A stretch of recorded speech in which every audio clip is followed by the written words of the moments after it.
श्रीमद भागवत महापुराण स्कंध 7 अध्याय 8।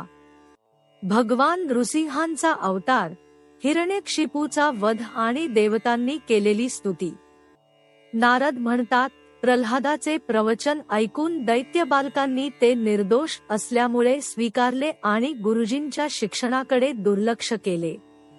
सर्व विद्यार्थ्यांची बुद्धी एकमात्र भगवंतांमध्येच स्थिर होत आहे असे पाहून गुरुजी भयभीत झाले आणि ताबडतोब हिरण्यकशिपूकडे जाऊन त्यांना हे निवेदन केले। पुत्र प्रल्हादाची ही असह्य आणि अप्रिय अनिती ऐकून क्रोधाने त्याचे शरीर थरथर कापू लागले। त्याने प्रल्हादाला आता मारायचे ठरवले। मन आणि इंद्रियांना ताब्यात ठेवणारा प्रल्हाद मोठ्या नम्रतेने हात जोडून हिरण्यकशिपूच्या समोर उभा होता आणि खरे तर त्याचा तिरस्कार करणेही अयोग्य होते। परंतु हिरण्यकशिपू स्वभावतःच क्रूर असल्यामुळे लाथ मारल्यावर साप फुसकारतो तसा तो फुटकारू लागला। त्याने त्याच्याकडे द्वेषयुक्त तिरप्या नजरेने पाहिले आणि संतापून कठोर शब्दांत म्हटले, मूर्खा, तू तर अतिशय उद्दाम झाला आहेस। स्वतः तर नीच आहेसच, परंतु आता आपल्या कुळात फूट पाडू पाहतोस। तू उद्धटपणे माझी आज्ञा मोडली आहेस। आजच तुला यमसदनाला पाठवतो। मी रागावलो की तिन्ही लोक आणि त्यांचे लोकपाल यांचा थरकाप होतो। तर मग मूर्खा, तू कोणाच्या भरवशावर भीती नसल्याप्रमाणे माझी आज्ञा मोडतोस। प्रल्हाद म्हणाला, महाराज, ब्रह्मदेवापासून गवताच्या काडीपर्यंत सर्व लहान मोठे चराचर जीव ज्यांच्या ताब्यात आहेत, तेच मी आणि आपणच नव्हे तर विश्वातील सर्व बलवंतांचे सुद्धा बळ आहेत। तेच महापराक्रमी सर्वशक्तिमान प्रभू काळ आहेत। तसेच सर्व प्राण्यांचे इंद्रियबल, मनोबल, देहबल, धैर्य आणि इंद्रिये सुद्धा तेच आहेत।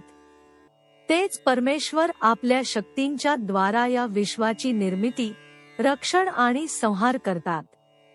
तेच तिन्ही गुणांचे स्वामी आहेत। आपण आपला हा असुर स्वभाव सोडून द्या। आपल्या अंकित राहणाऱ्यास व कुमार्गाकडे नेणाऱ्या या मनाव्यतिरिक्त दुसरा कोणीही या संसारात आपला शत्रू नाही। सर्वांच्या बद्दल मनात समान भाव ठेवा। हीच भगवंताची सर्वश्रेष्ठ पूजा होय।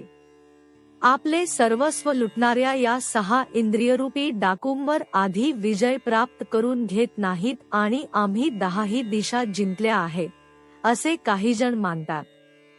मात्र ज्या ज्ञानी आणि जितेंद्रिय महात्म्याने सर्व प्राण्यांविषयी संभाव बाळगला, त्याला त्याच्या अज्ञानातून प्रगट होणारे कामक्रोधादी शत्रू सुद्धा असत नाहीत, तर मग बाहेरचे शत्रू कोठून असतील।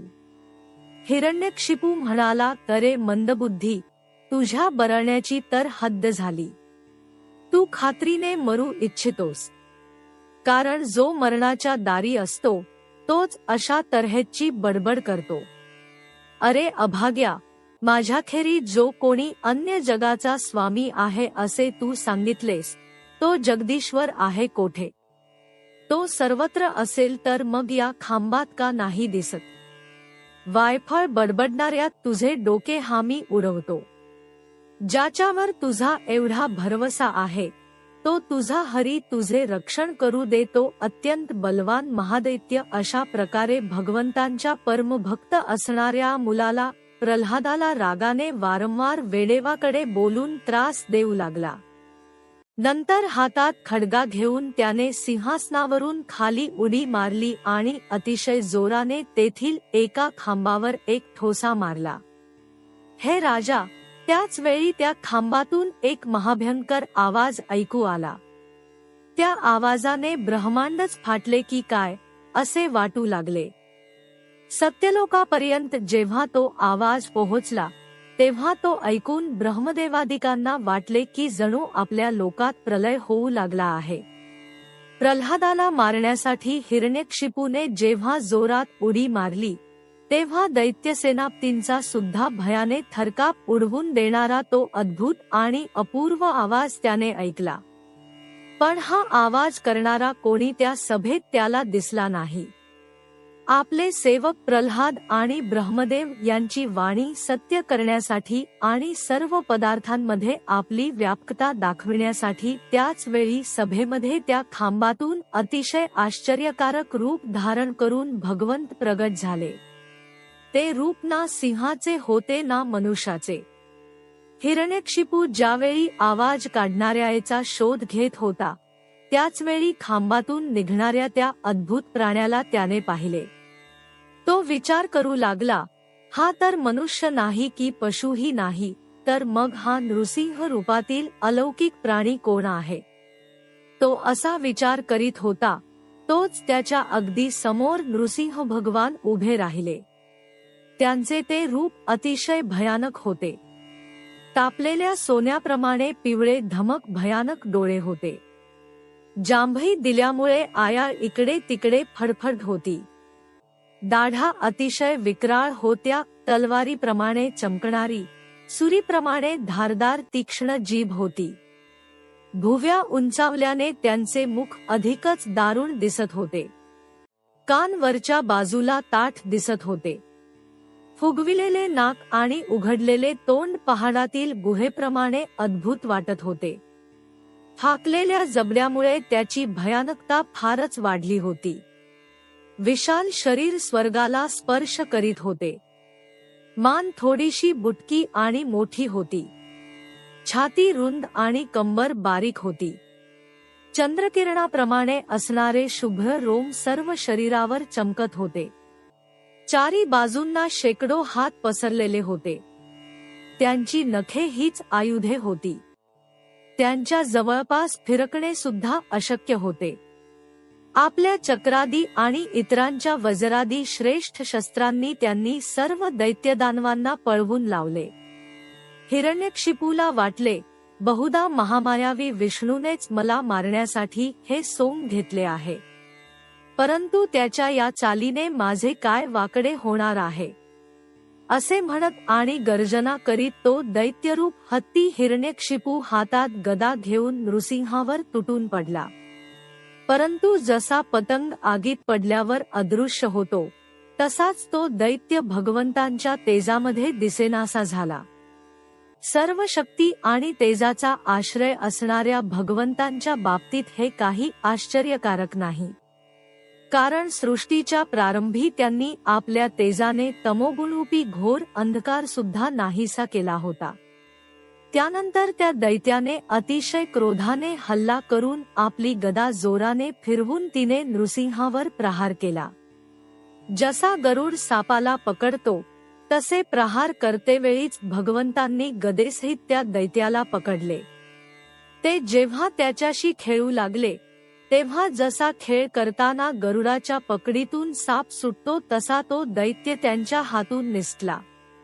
युधिष्ठिरा, स्थाने हिरावून घेतलेले लोकपाल त्यावेळी ढगात लपून हे युद्ध पाहत होते.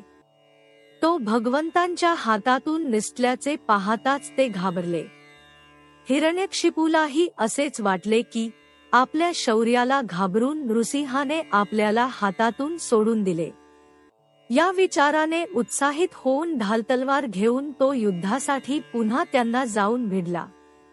त्यावेळी तो ससाण्याप्रमाणे मोठ्या वेगाने खालीवर उड्या मारीत ढालतलवारीचे असे काही पवित्रे बदलू लागला की ज्यामुळे त्याच्यावर आक्रमण करण्याची संधीच मिळू नये.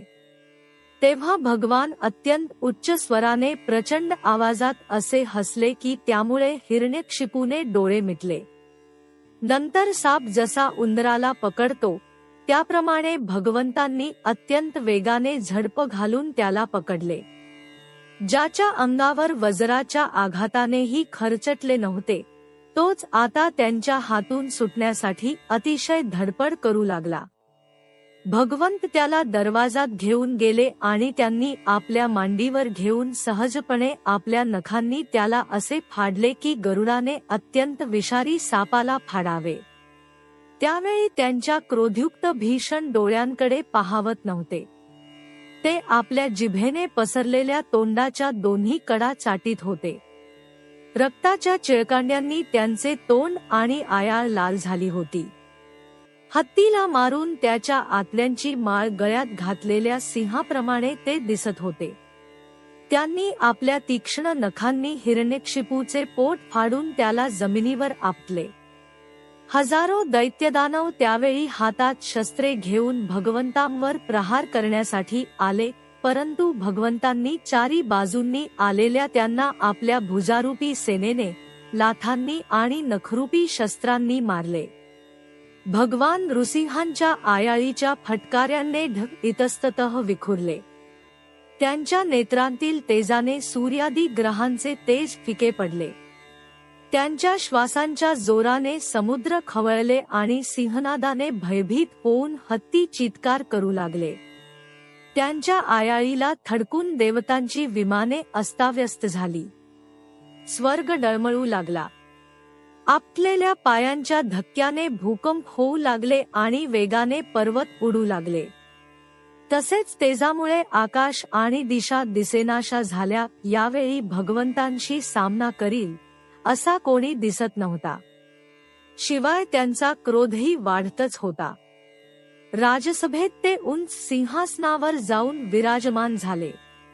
त्यावेळी त्यांच्या अत्यंत तेजस्वी आणि क्रुद्ध झालेल्या भयंकर चेहऱ्यांकडे पाहून त्यांच्याजवळ जाऊन त्यांची सेवा करण्याचे कोणालाही धाडस झाले नाही.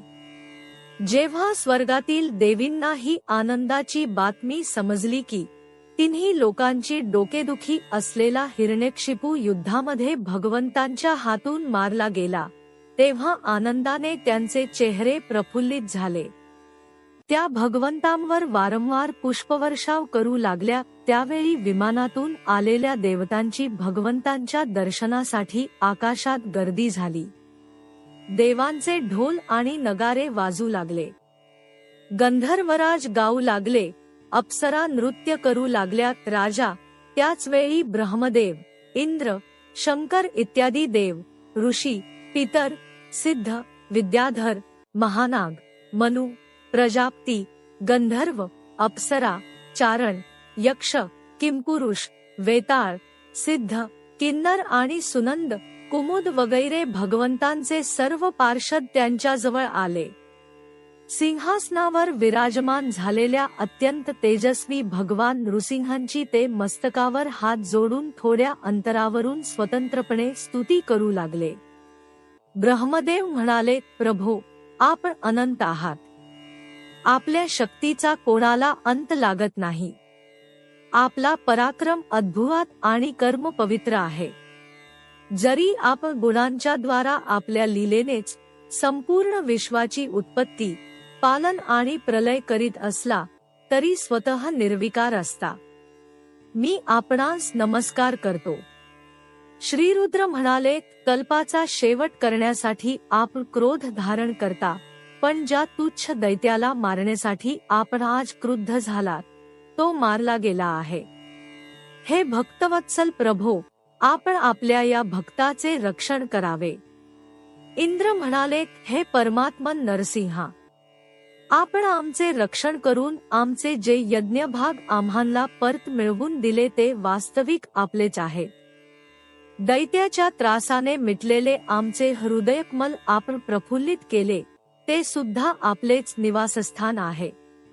अहो नाथ, हे जे स्वर्गाचे राज्य त्याची आपल्या सेवकांना काय तमा, कारण ते काळाचाच घास आहे. आपले भक्त आपल्या भक्तीशिवाय मुक्तीचा सुद्धा आदर करीत नाहीत, तर मग इतर भोगांची काय कथा. ऋषी म्हणाले, हे पुरुषोत्तमा, आपण तपश्चर्येच्या मार्गानेच आपल्यात लीन झालेल्या जगाची पुन्हा उत्पत्ती केली होती आणि त्याच आत्मतेजः स्वरूप श्रेष्ठ तपश्चर्येचा आम्हाला उपदेश केला होता. या दैत्याने त्या तपश्चर्येचा विध्वंस केला होता. हे शरणागत वत्सला, त्या तपश्चर्येचे रक्षण करण्यासाठी अवतार धारण करून त्याच उपदेशाला आपण अनुमोदन दिले आहे. पितर म्हणाले, प्रभो, आमचे पुत्र आमच्यासाठी जे पिंडदान करीत ते हा बळजबरीने हिसकावून घेऊन खात असे. जेव्हा ते तीर्थामध्ये किंवा पर्वकाळी तिलतर्पण करीत ते सुद्धा हा पीत असे. आज आपण आपल्या नखांनी त्याचे पोट फाडून ते सर्व आम्हाला परत दिले आहे. सर्व धर्मांचे आपणच रक्षण करते आहात. हे नृसिंहदेवा, आम्ही आपणास नमस्कार करीत आहोत. सिद्ध म्हणाले, हे नृसिंहदेवा, या दुष्टाने आपल्या योग आणि तपश्चर्येच्या बळावर आमची योगसाधनेने सिद्ध केलेली गती हिसकावून घेतली होती. आपण आपल्या नखांनी त्या घमेंडखोराला फाडले आहे. विनम्र भावाने आम्ही आपल्या चरणांना नमस्कार करीत आहोत. विद्याधर म्हणाले, हा मूर्ख आपले बळ आणि शौर्य यांनी घमेंडखोर झाला होता. आम्ही विविध धारणा करून जी विद्या प्राप्त केली होती ती सुद्धा याने नाहीशी करून टाकली. युद्धामध्ये आपण याला यज्ञपशुप्रमाणे मारले. मायेने नृसिंह बनलेल्या आपणांस आम्ही नित्य नमस्कार करीत आहोत. नाग म्हणाले, ज्या पाप्याने आमचे मणी आणि आमच्या श्रेष्ठ व सुंदर स्त्रियांना सुद्धा हिसकावून घेतले, त्याची छाती फाडून आपण आमच्या पत्न्यांना अतिशय आनंदित केले आहे. प्रभो, आम्ही आपणास नमस्कार करीत आहोत. मनु म्हणाले, देवाधिदेवा, आम्ही आपले आज्ञाधारक मनु आहोत. ज्या दैत्याने आमची धर्ममर्यादा उल्लंघिली होती त्या दुष्टाला आपण मारले. आम्ही आपले सेवक आहोत. आम्ही आपली काय सेवा करावी याविषयी आज्ञा करा. प्रजापती म्हणाले, परमेश्वरा, आपण आम्हांना प्रजापती बनविले होते, परंतु याने मनाई केल्याने आम्ही प्रजा उत्पन्न करू शकत नव्हतो. आपण याची छाती फाडली आणि हा जमिनीवर कायमचा झोपी गेला. सत्वम्य मूर्ती धारण करणाऱ्या हे प्रभो, आपला हा अवतार जगाच्या कल्याणासाठी आहे. गंधर्व म्हणाले, प्रभो, आम्ही आपल्यासाठी नृत्य करणारे, अभिनय करणारे आणि संगीत ऐकविणारे सेवक आहोत. ज्या दैत्याने आपले बळ, शौर्य आणि पराक्रमाने आम्हांना त्याचे गुलाम करून ठेवले होते, त्याची आपणही दशा केलीत. कुमार्गाने जाणाऱ्याचे कधीच कल्याण होत नाही हेच खरे. चारण म्हणाले, प्रभो, सज्जनांच्या हृदयाला पीडा देणाऱ्या या दुष्टाला आपण संपविले आहे. जे प्राप्त होता जन्ममृत्यूरूप संसार चक्रातून सुटका होते, त्या आपल्या चरणकमलांना आम्ही शरण आलो आहोत. यक्ष म्हणाले, हे नरहरे, आपल्या श्रेष्ठ कर्मांमुळे आम्ही आपल्या सेवकांमध्ये प्रधान म्हणून गणले जात होतो, परंतु हिरण्यकशिपूने आम्हांना आपली पालखी वाहणारे भोई बनविले.